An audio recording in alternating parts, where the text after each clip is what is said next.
आप लोग यदि नहीं समझेंगे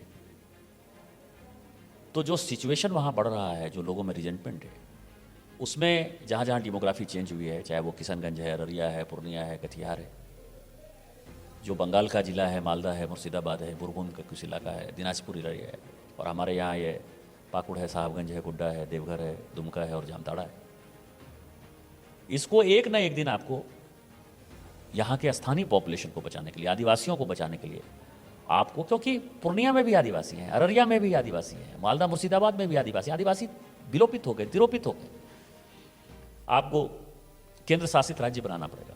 1951 में 45% आदिवासी थे और 2011 में वो 28%। और यदि अभी जनगणना होगी 25-26 होनी ही है, आप देखिएगा ये 23-24%। कहाँ गए? जो मुसलमान थे वो 9% थे 1951 में, आज वो 24% है। अभी जनगणना हो जाएगी तो वो कम से कम 27-28% होंगे। पूरे देश में मुसलमानों की आबादी 4% बढ़ी है। मैं इसीलिए ये बातें कह दे रहा हूँ कि लोगों को हिंदू मुस्लिम दिखाई देता है। मुस्लिम भाई भी 4% के ही लिहाज से पूरे देश भर में बढ़ रहे हैं।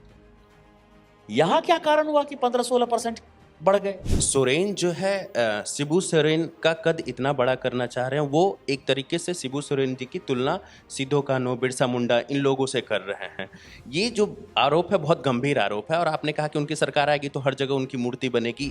वो सब बांग्लादेशी घुसपैठी, जिन्होंने आधार कार्ड बना लिया, जिन्होंने वोटर कार्ड बना लिया, जिन्होंने पैन कार्ड बना लिया, यहाँ से वो बनाते हैं। और अभी आपने देखा सूरत में पकड़ाए, कोई बम्बई में पकड़ाते हैं, कोई तमिलनाडु में पकड़ाते हैं, और यहाँ आदिवासी लड़कियों के साथ शादी करते हैं।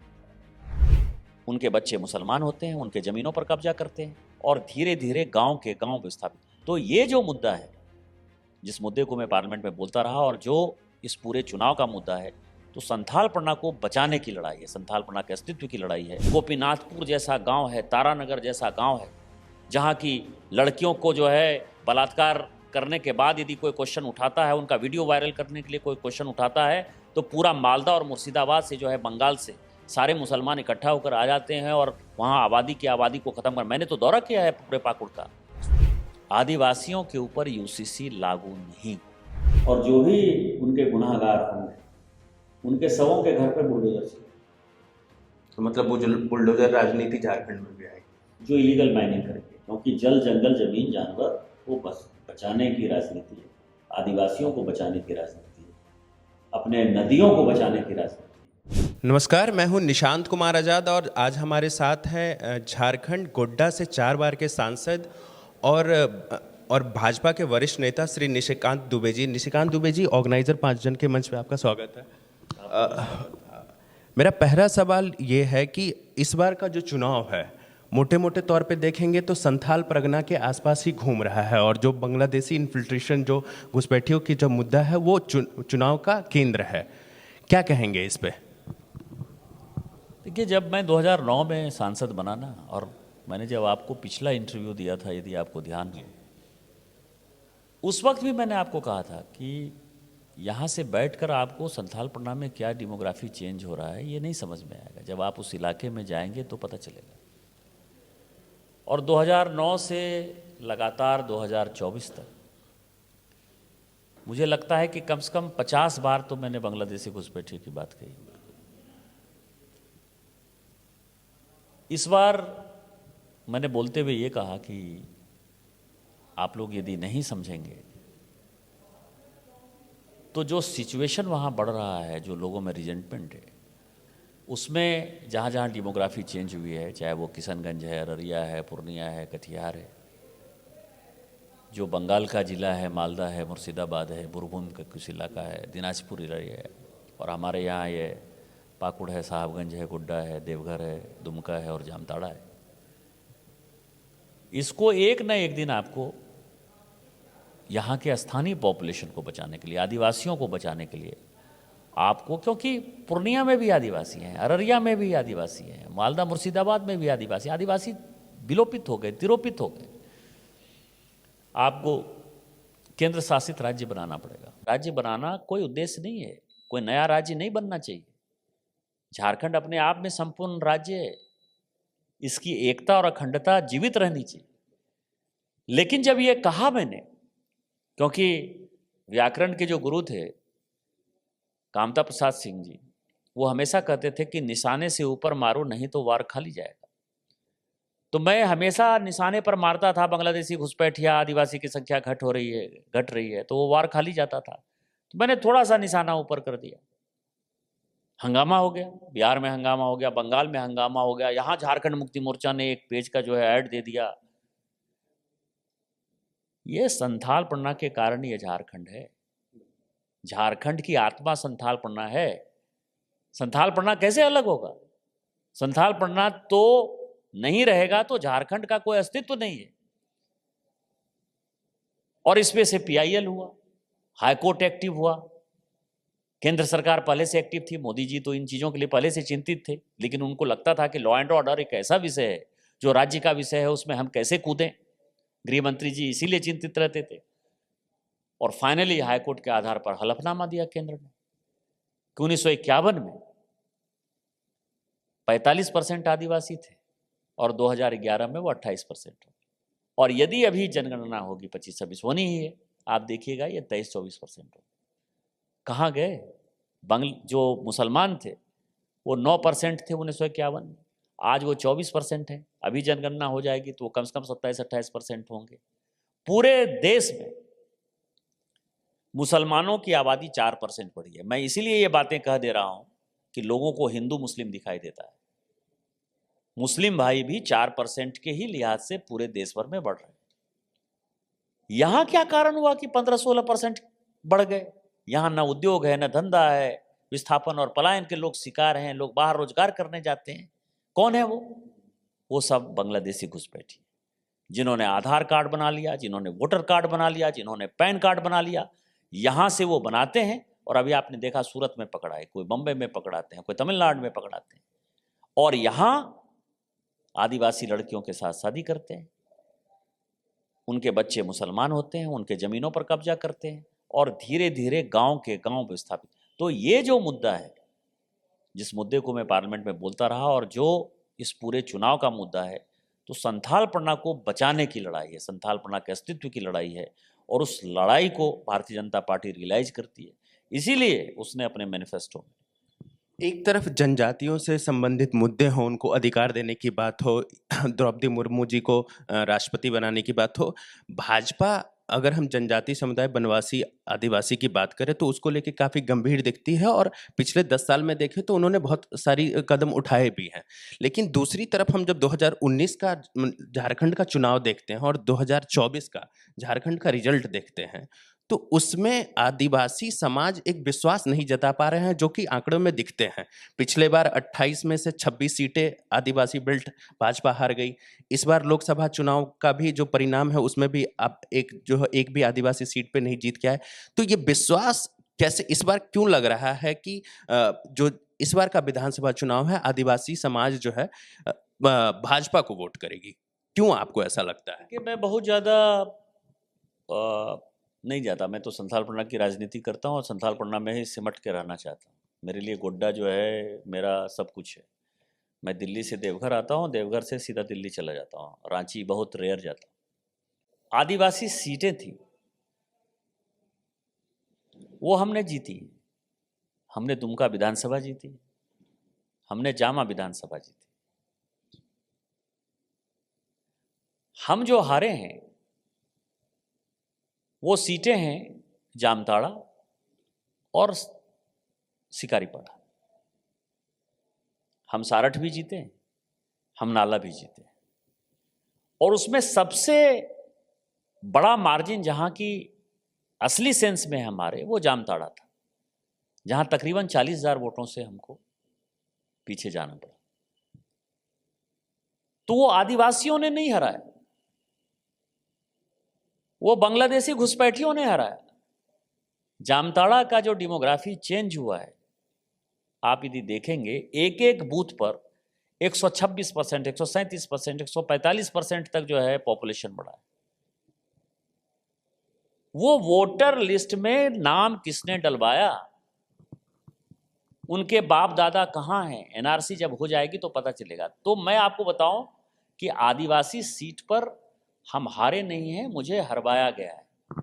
तो दुमका तो हमारी सीट थी। उसी तरह से यदि राजमहल की बात करें तो राजमहल में हम कहाँ आ रहे, हम पाकुड़ में आ रहे। 81,000 वोट से हम पाकुड़ में आ रहे, जहाँ मुस्लिम जहां केवल मुस्लिम है। जब जब 2000 में झारखंड अलग हुआ, वहां 35% केवल मुस्लिम पॉपुलेशन था। आज 65% मुस्लिम पॉपुलेशन है। गोपीनाथपुर जैसा गांव है, तारानगर जैसा गांव है, जहां की लड़कियों को जो है बलात्कार करने के बाद यदि कोई क्वेश्चन उठाता है, उनका वीडियो वायरल करने के लिए कोई क्वेश्चन उठाता है, तो पूरा मालदा और मुर्शिदाबाद से जो है, बंगाल से सारे मुसलमान इकट्ठा होकर आ जाते हैं और वहाँ आबादी की आबादी को ख़त्म कर। मैंने तो दौरा किया है पूरे पाकुड़ का, वहाँ से 81,000 से हमारे। इसीलिए हमको आदिवासी भाई बहनों ने नहीं हराया। आदिवासी भाई बहन तो हमारे साथ हैं। हमको उन बांग्लादेशी घुसपैठियों ने, या बांग्लादेशी घुसपैठियों को बसाने वाले जो मुस्लिम मानसिकता के लोग हैं, उन्होंने हराया है और उन्हीं से हम हारे हैं। अभी आप प्रेस कॉन्फ्रेंस कह रहे थे तो आपने एक महत्वपूर्ण बात कही और कह सकते हैं कि आरोप लगाया झारखंड मुक्ति मोर्चा के हेमंत सोरेन के ऊपर कि सोरेन जो है शिबू सोरेन का कद इतना बड़ा करना चाह रहे हैं। वो एक तरीके से शिबू सोरेन जी की तुलना सिद्धो कान्हू, बिरसा मुंडा इन लोगों से कर रहे हैं। ये जो आरोप है बहुत गंभीर आरोप है और आपने कहा कि उनकी सरकार आएगी तो हर जगह उनकी मूर्ति बनेगी। ये मतलब क्या संदर्भ है इसका, एक बार? ये आरोप नहीं है, वास्तविकता है। माननीय गुरुजी हमारे अभिभावक हैं, हम उनका सम्मान करते हैं। हमारे माँ पिताजी का जैसा सम्मान है वैसे गुरुजी, लेकिन गुरुजी भगवान नहीं है, मनुष्य हैं, हमारी तरह मनुष्य हैं। उनकी तुलना तिलका मांझी से, भगवान बिरसा मुंडा से, सिद्धो कान्हू से नहीं हो सकती है। ये राज्य जो है, ये राज्य केवल झारखंड ही राज्य नहीं बना 2000 में, छत्तीसगढ़ भी बना, उत्तराखंड भी बना, वहां के लोग भी आंदोलन कर रहे थे। लेकिन हम उनको कह रहे हैं कि वीर दिसम गुरु आंदोलनकारी, भारतीय जनता पार्टी ने आंदोलन किया, बाबूलाल मरांडी जी अध्यक्ष थे, हम वनांचल के नाम पर आंदोलन कर रहे थे, हमारे लोग जेल गए सबसे ज्यादा। अटल बिहारी वाजपेयी जी ने इस सरकार को बनाया, ये राज्य को बनाया है। आप समझिए क्या कर रहे हैं। जिस व्यक्ति ने राष्ट्रीय जनता दल के साथ समझौता कर लिया, जो कहते थे कि मेरी लाश पर जो है झारखंड बनेगा, लालू प्रसाद जी, लालू प्रसाद जी के साथ आज भी सरकार चल रही है। सत्यानंद भोक्ता राष्ट्रीय जनता दल के आज भी इस सरकार के मंत्री हैं। नरसिम्हा राव की सरकार को बचाने के लिए खुलेआम जिस आदमी ने पैसा ले लिया, चिरिडू मर्डर केस के आधार पर, ठीक है बरी हो गए, लेकिन उसके आधार पर इनको जेल जाना पड़ा, वैसे व्यक्ति को आप भगवान बनाने की कोशिश कर रहे हैं। और मैंने बड़ी गंभीरता से ये बात कही कि जिस तरह से झारखंड मुक्ति मोर्चा गुरुजी गुरुजी गुरुजी कर रहा है, एक दिन ऐसा आएगा कि आपको तिलका मांझी की मूर्ति नहीं दिखाई देगी, भगवान बिरसा मुंडा की मूर्ति नहीं दिखाई देगी, आपको सिद्धो कान्हू, चांद भैरव, फूलो जानो की मूर्ति नहीं दिखाई देगी। इन वीर क्रांतिकारियों, भगवान, महापुरुष सबको खत्म, नीलांबर पीतांबर की मूर्ति नहीं दिखाई देगी। पूरे राज्य में केवल और केवल शिबू सोरेन जी की ही प्रतिमा दिखाई देगी। और ये वास्तविकता है और यही होने वाला है, मेरा चार्ज नहीं है, यही होने वाला है। मैनिफेस्टो रिलीज के दौरान अमित शाह जी ने एक बार फिर से झारखंड में यूसीसी की बात कही, साथ ही एनआरसी की भी बात, प्रधानमंत्री भी बात कर रहे हैं, आप भी लगातार उस मुद्दे को उठा रहे हैं। यूसीसी अभी उत्तराखंड में हमने देखा कि वहाँ ड्राफ्ट आया है, यहाँ सरकार आती है तो उसमें क्या महत्वपूर्ण चीज़ें होगी। दूसरा, आप एनआरसी की बात कर रहे हैं, तो इससे आदिवासी समाज को क्या कितना लाभ होगा और कैसे लाभ होगा, इस पे? देखिए, एनआरसी लागू होगी तो जो बाहर के लोग हैं वो जाएंगे, बांग्लादेशी घुसपैठियों को यहाँ से बाहर जाना पड़ेगा। एनआरसी लागू कराना जो है संवैधानिक कर्तव्य है हमारा, आदिवासी भाई बहनों को बचाना हमारा कर्तव्य है। और यदि आदिवासी खत्म हो गए तो आप ये समझिए कि जो पेड़ है, प्रकृति है, जो जल जंगल जमीन की लड़ाई है, वो खत्म हो जाए, क्योंकि आज भी आदिवासी समाज को जो है उन चीज़ों से प्यार है। दूसरा, जहाँ तक आपने यूसीसी की बात कही, तो आदिवासी हिंदू होते हुए भी उनका एक अलग डिस्टिंक्ट कल्चर है, उनकी प्रकृति अलग है, वो अपने अलग तरह से जीना चाहते हैं। तो अलग जिस तरह से जीना चाहते हैं, उनकी कस्टम अलग है, उनकी पद्धति अलग है। हिंदू हैं, हिंदू पूजा पाठ करते हैं, लेकिन इसके बावजूद भी जैसे हमारे यहाँ ही कई एक वर्ग, कोई रामानंदी संप्रदाय है, कोई सेवाइट है, कोई वैष्णवाइट है, सब अपने तरह से जीते हैं। जो सेवाइट हैं वो मांस खाते हैं, जो वैष्णवाइट हैं वो लहसुन प्याज भी नहीं खाते। तो मतलब हिंदू धर्म के, उसी में हिंदू धर्म की एक अलग प्रकार है वो। तो उनके ऊपर यूसीसी लागू नहीं हो, आदिवासियों के ऊपर यूसीसी लागू नहीं हो, उनके कस्टम को, क्योंकि यहाँ के मूलवासी हैं, वनवासी हैं, और उनको प्रोटेक्ट करना, उनके संस्कृति को प्रोटेक्ट करना भारतीय जनता पार्टी का मूल कर्तव्य है। इसीलिए यूसीसी में आदिवासी को एक्सक्लूड किया जाएगा, आदिवासियों को छोड़कर सभी के ऊपर यूसीसी लागू। आपने एक बहुत महत्वपूर्ण बात कही कि जो आदिवासी समाज है वो हिंदू समाज है। पहले भी जब मैंने आदिवासी नेताओं को, चाहे बाबूलाल मरांडी हैं, चंपई सोरेन जी हैं, उन लोगों का साक्षात्कार किया है तो वो यही बात कहते हैं कि जो आदिवासी समाज है वो हिंदू समाज है, लेकिन हमारे समाज में जो एक वर्ग है इसको इसमें भेद करता है और वो कहता है आदिवासी हिंदू नहीं है, वो इन आपस में कह सकते हैं इस फॉल्ट लाइन पे काम करता है। ये कैसे देखते हैं? और ये मतलब ये जो एक तरीके से वो जो कॉन्ट्राडिक्शन क्रिएट करने का जो उनका प्रयत्न रहता है, इस पे क्या? उन्होंने आदिवासी इतिहास को बढ़िया से पढ़ा नहीं। मैं बहुत पुराना नहीं जाता, 1776 में तिलका मांझी जी को जो है खुलेआम भागलपुर में फांसी दे दी। तिलकपुर गांव है भागलपुर में, वहाँ के वो लड़के थे, अकेले लड़के थे। और मैं आपको बताऊं कि जो सो कॉल्ड फॉरवर्ड है वो गांव है तिलकपुर, उसकी एक खूबसूरत लड़की को जो है अंग्रेज़ों ने उठाने की कोशिश की और वो पूजा कर रही थी मंदिर में, और बाबा तिलका मांझी भी जो है पूजा कर रहे थे, और उन्होंने जो है वहाँ से विद्रोह करके कि तुमने मंदिर में पूजा करते हुए ये घटना क्यों की, और उन्होंने अंग्रेज़ों का जो है कत्लेआम कर दिया। बाद में उनको पकड़ा गया और फांसी दी गई। सिद्धो कान्हो चांद भैरव फूलो जानो का इतिहास पढ़ो। आदिवासी समाज को बचाने के लिए उन्होंने संघर्ष तो किया, लेकिन वहाँ के जितने हिंदू समाज उनको लग रहा था कि इनके चीज़ों में अंग्रेज हस्तक्षेप कर रहे हैं, और उन्होंने 1857 की क्रांति के पहले 1855 का विद्रोह हुआ। और भगवान बिरसा मुंडा का जो इतिहास है उसमें तो आप देखिए कि वो सभी चीज़ों के, मांस, मदिरा, दारू, शराब, सब चीज़ के खिलाफ थे, और सब चीज़ के खिलाफ होकर वो हिंदू जन जागृति ही कर रहे थे। तो यदि बहुत पुराने नहीं जाएंगे, वो तिलका मांझी जी के इतिहास को पढ़ लेंगे, सिद्धो कान्हो चांद भैरव के इतिहास को पढ़ लेंगे, भगवान बिरसा मुंडा को, तो उनको लगेगा कि हम जो बातें कह रहे हैं वो गलत कह रहे हैं। जिस तरह से जैसे आज कनाडा की जो घटना, आप समझिए कि सिख समाज के साथ ठीक है, सिख पंथ अलग है, सिख धर्म अलग है, हम उनका सम्मान करते हैं, हिंदू धर्म से सिख धर्म का कोई लेना देना नहीं, लेकिन सिख धर्म जब बनाया गुरु गोविंद सिंह जी तो हिंदुओं की रक्षा के लिए बनाया। उसी में आप समझिए कि जो उनकी पवित्र पुस्तक है गुरु ग्रंथ साहब, उसमें कितनी बार राम का जिक्र, राम का जिक्र। सही बात। यदि राम को मानते हैं, आपके गुरु जिनके कारण की सिख धर्म बने, गुरु नानक देव सिंह जी से तो बड़े कोई नहीं हो सकते ना, वो तो आदि गुरु हैं। आप समझो कि जो राम को पूछते थे, जिन्होंने राम की बात की, आप वहां मंदिर तोड़ने की बात करो, कैसे सिख हो? उसी तरह से आदिवासी समाज की बातें हैं, जो बातें ये कहते हैं, तो मुझे लगता है कि उनको इतिहास के बारे में नहीं पता है, उनको इतिहास संस्कृति पढ़नी चाहिए। इस चुनाव में एक और मुद्दा है, सरना कोर्ट का जो मामला है उसको लेकर जेएमएम काफ़ी प्रमुखता से उस मुद्दे को उठा रही है। इस पे भाजपा का क्या स्टैंड है? इसके बारे में हेमंत बिश्व शर्मा लगातार बोल रहे हैं। इसके लिए एक कमेटी जो है बनाएंगे, जैसे विस्थापन पुनर्वासन की कमेटी एक बनेगी, क्योंकि मैथन से विस्थापित हो गए लोग, मसांजोर से विस्थापित हो गए लोग, कोल्हान से विस्थापित हो गए लोग, लेकिन उनका कैसे रीसेटलमेंट होगा इसके बारे में कभी किसी ने नहीं सोचा, जो हम मैनिफेस्टो में सोच रहे हैं। उसी तरह से मुझे लगता है कि सरना कोर्ट के बारे में समाज के सारे, आदिवासी समाज के सारे लोगों के साथ बैठकर, क्योंकि इसमें कई एक लोग क्रिश्चियन हैं, उनकी पूजा पद्धति बदल गई, मतलब उनका घर का जो है रहन सहन प्रकार बदल गया है। अब कई एक लोग जो है आप समझिए कि जो मुस्लिम हो गए, जो डिक्लेयर नहीं किए हुए हैं, उनके बच्चे आज भी आदिवासी समाज में। तो ये तीन तरह का जो है रास्ता है। एक है हिंदू है, जो कट्टर हिंदू अपने आप को मानते हैं, एक वो है जो हिंदू तो मानते हैं लेकिन वो अलग से सरना कोर्ट की बात करते हैं, तीसरा वो है जो क्रिश्चियन हो गए, और चौथा हो गए हैं जो बांग्लादेशी घुसपैठियों ने जिनके साथ जबरदस्ती शादी कर। तो इस आदिवासी समाज में चार तरह के लोग हो गए। इन चारों के साथ बैठकर जो भी मिल बैठकर फैसला होगा, भारतीय जनता पार्टी वही लागू करे।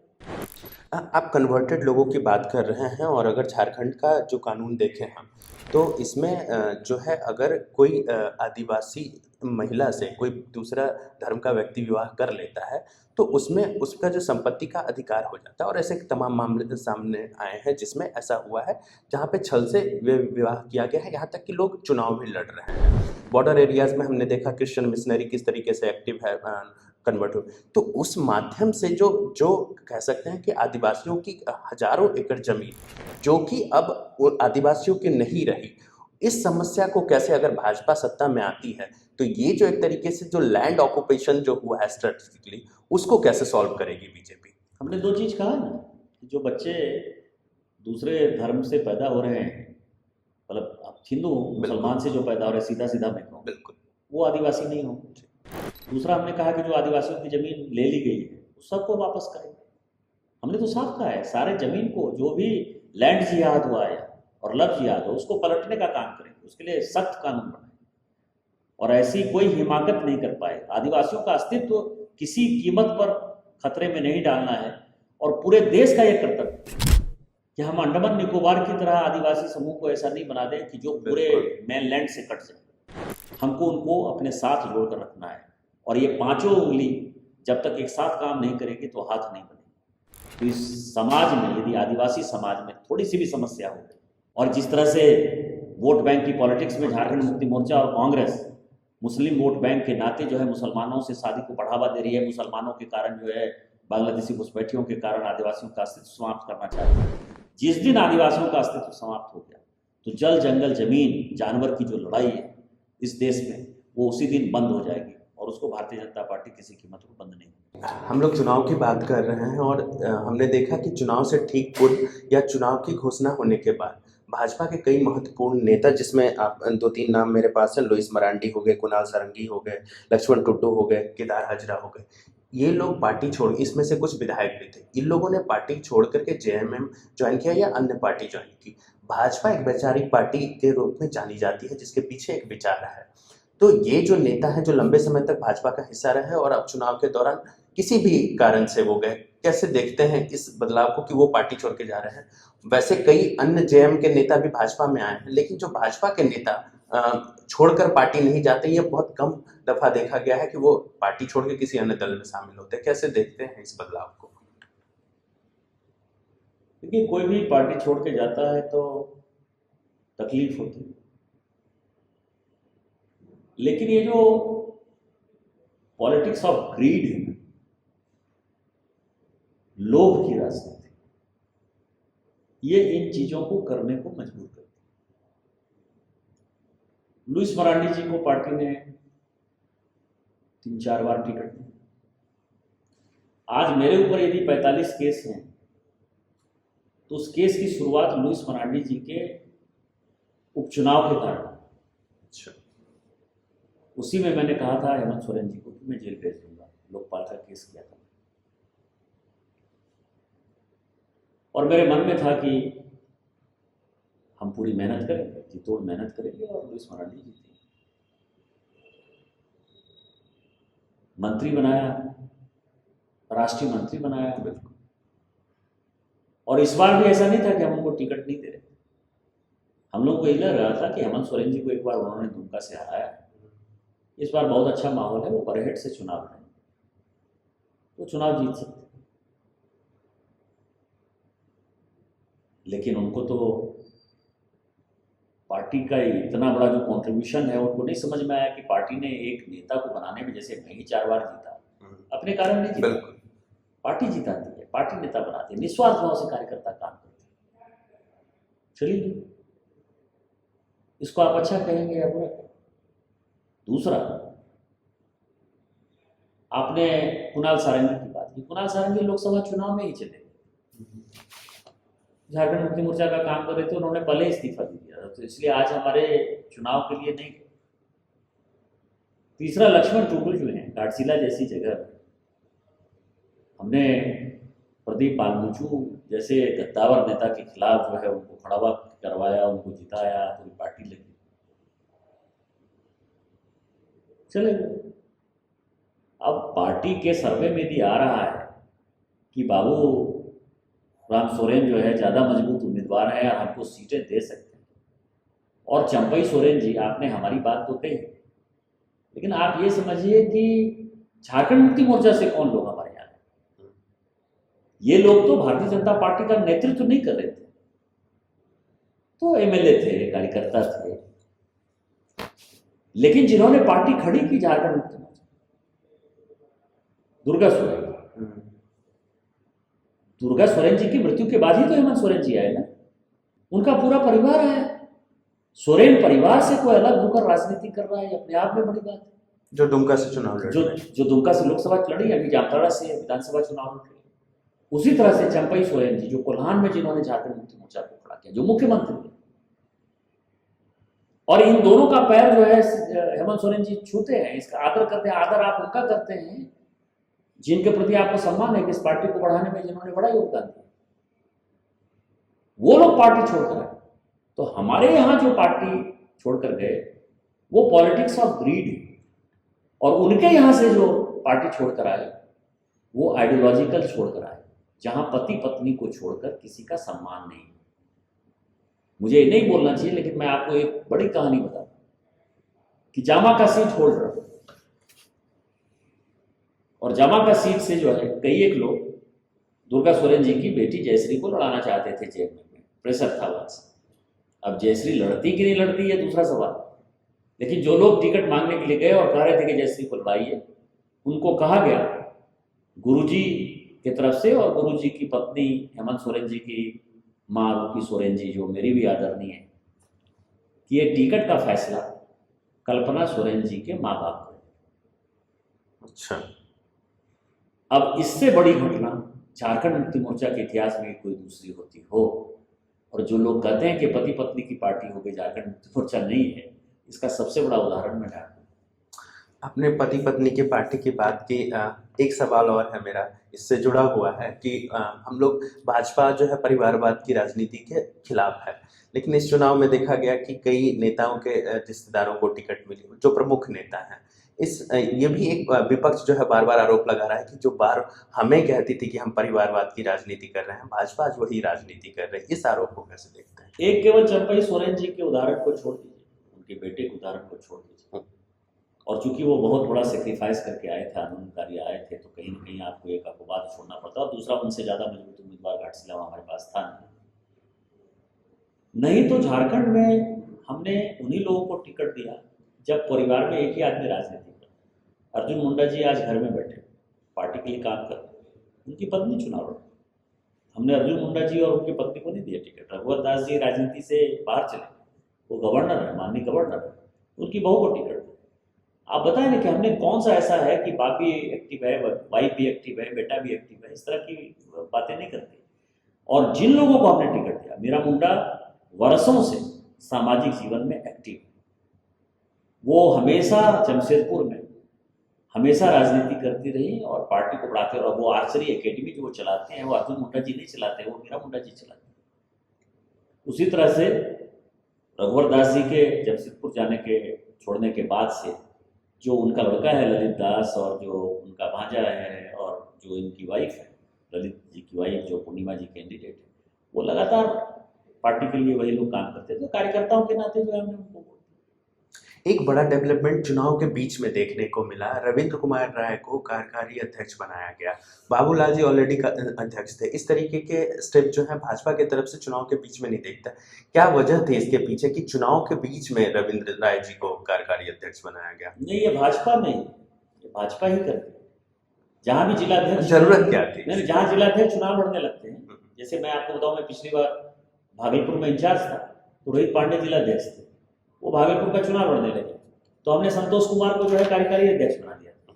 ये भारतीय जनता पार्टी में ही होता है। आवश्यकता इसलिए होती है कि वो खुद से अपना चुनाव लड़ता है। तो चुनाव लड़ते हुए अब आपको मैं आज की बता रहा हूँ कि आज 5 तारीख हो, 5, 6, 7 और 8, ये 4 दिन बाबूलाल जी अपना पूरा कैंपेन केवल और केवल राजधनवार में करें। तो जब 4 दिन आप केवल राजधनवार में कैंपेन करेंगे तो ये पार्टी चलेगी कैसे? पार्टी चुनाव का समय है, चुनाव का मोड है, और सेकेंड फेज में चुनाव है राजधनवार। इस कारण से कार्यकारी अध्यक्ष बनाना जरूरी था। आप लोग क्या है कि यादाश्त बहुत छोटी होती है। मैं जब चुनाव लड़ने के लिए गया 2009, तो पीएन सिंह जी अध्यक्ष थे, और पीएन सिंह जी को जब हमने बनाया कैंडिडेट धनबाद का, तो शायद आपको ध्यान हो कि रघुवर दास को हमने अध्यक्ष बनाया कार्यकारी। 2009 का चुनाव रघुवर दास जी के नेतृत्व में लड़ा गया, जबकि टिकट का पहला फेज जब तक कि पीएन सिंह जी की घोषणा नहीं हुई, पीएन सिंह जी ही अध्यक्ष थे। तो ये कोई झारखंड का कोई नया विषय नहीं। मैंने ये कहा ना कि आदमी को थोड़ा इतिहास को कम याद रहा। अंतिम सवाल, इलीगल माइनिंग एक बहुत बड़ा मुद्दा है अगर झारखंड चुनाव की बात करें। हेमंत सरकार पे भी कई सारे आरोप हैं, वो खुद जेल गए, ईडी के द्वारा उनकी गिरफ्तारी हुई, उनके कई नज़दीकी जेल काट रहे हैं।